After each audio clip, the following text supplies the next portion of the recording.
केन्द्रापड़ा मार्साघाई घरोई कलिरु रक्ताक्त कांड 3 गुरुतर 2 महिला गिरफ। केन्द्रापड़ा जिला मार्साघाई थाना अंतर्गत मणिकुंडा ग्राम घरोई कली को केन्द्र करी रक्ताक्त कांड घटी। पड़ोशी आक्रमण में एक परिवार 3 जन गुरुतर आहत होइछन्ति।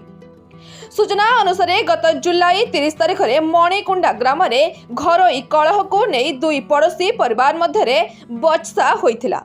परे बचसा उग्र रूप नैथिला एवं आक्रमण में गोटे परिवार 3 जन सदस्य गुरुतर भावे आहत होइथिले।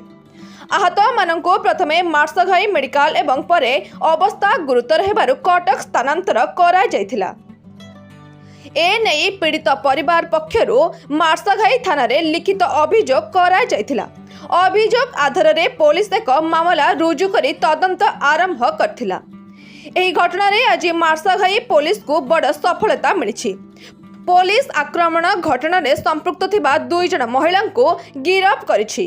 गिरफ महिला द्वय को कोर्ट चालान करा जिवो बोली थाना अधिकारी सूचना दैछन्ति।